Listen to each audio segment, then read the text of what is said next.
Hello everyone, welcome to my channel. If you are new to my channel, please subscribe to my YouTube channel, so you can join our tech family.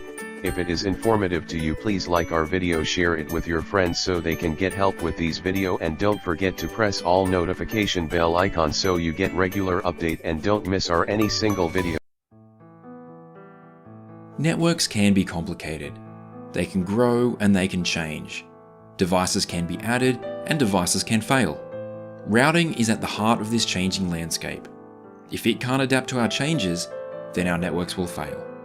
So we need our routing to be as dynamic as possible to keep up with these changes. In this video, we'll see what this means. I hope you enjoyed the labs at the end of the last video. There's another one in this video and some more in the next as well. When you ran through the lab, you probably noticed that it's a pain to configure static routes everywhere. They have their place, of course, but if you're configuring a lot of them, it takes a lot of time, it's prone to mistakes, and they aren't very reactive to changes in the network. So now we're going to look at an alternative, dynamic routing. We can configure one or more dynamic routing protocols on each router, which enables the routers to learn about other routers within the network.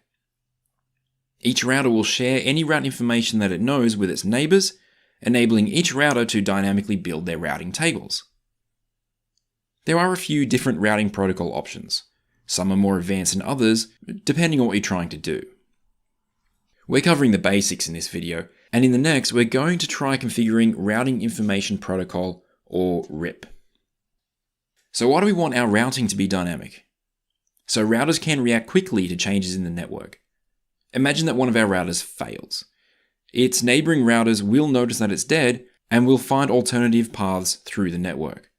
That is, of course, as long as there is an alternative path to use. Another reason is complexity. Imagine that your network has many routers, maybe 100 or so. Do you want to configure static routing on each one? Do you want to reconfigure them all if something in the network changes? Of course not. Dynamic routing simplifies your configuration. But here's a thought. When dynamic routing is introduced, our routers might be learning routes from a few different sources of information. For example, we might have some routes learned from RIP, and some configured as static routes. So how does a router decide how to forward traffic? Well, the same rule still apply as before. The router will use its own routing table to make its own decisions. It will build its routing table based on information that its neighbors share, but it won't ask its neighbors what to do. It always makes its own decisions. But what if there are two valid routes in the routing table? Take these examples here, 10.120/24 and 10.0.0.0/8. Now these are both valid networks, and they are both different networks, so they both appear in the routing table. Now imagine that a packet arrives at this router. Its destination is 10.121. Can you see how this packet could match both of these routes? So what will our router do in this case? Here is the next rule that you need to know. The router will always use the longest matching route. That is, the route with the most specific subnet mask will be chosen. This is called longest prefix match, or LPM. In this example, the route for 10.120/24 is chosen as it has the 24-bit subnet mask. I can't stress enough how important this is to know. If you only take away one thing from this video, longest prefix matching should be your key point. We can occasionally use this rule to our advantage.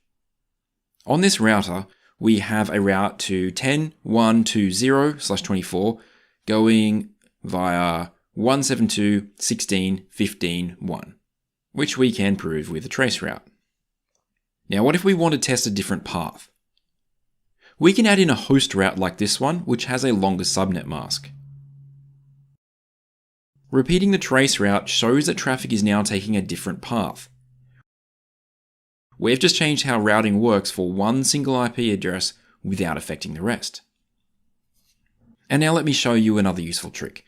If you ever need to check which route is used for a particular IP, just add the IP to the show IP route command. And you can see from this that .1 is using a different route than .22, thanks to the host route we just configured. So here's another question. What happens if the router learns the same route from more than one source? For example, the router may get a route from RIP, OSPF, as well as having a static route configured. Which one goes into the routing table? In a case like this, the router uses a value called the administrative distance to decide which routes are used. Every source of routing information, whether RIP, OSPF, static routes, or whatever else, has an administrative distance. There's a few common ones shown here in this table. This is a value that tells the router how believable a particular source of information is. The lower the value, the more the router will trust it. This is important to know, so make sure you understand it. From this table, you can see that a static route is preferred over an OSPF route. OSPF is preferred to RIP, and so on. If a router learns the same route from both OSPF and RIP, and you manually configure the same route as the static route, the router will install the static route into the routing table. If you then remove the static route, the OSPF route would go in its place. Just keep in mind though that other vendors have slightly different names for administrative distance. They also have different values, but the concepts will be the same. Let's bring up a routing table again. You might remember from the last video that I said I'd explain the two numbers in the square brackets later. Well, the first one is the administrative distance. As you can see here, it is set to 1. All of this can be a bit tricky, so try these questions to see if it's making sense to you. Some might require that you put in a little extra research on your own, but the time you spend will be well worth it. If we want to, we can manipulate the administrative distance to our advantage. Take a look at the topology again. See how there are two paths between R1 and R5? Let's assume that one is a high-speed link and the other is a low-speed link. What we would like to do here is use the high-speed link under normal conditions. However, if this link fails, we'd like to use the low-speed link as a backup. On R5, we already have 3 routes to the 10.1 networks, and they're all using .1 as the next hop. We know that these will be removed from the routing table if the interface goes down. So what we'll do is configure a second set of routes called floating static routes as a backup.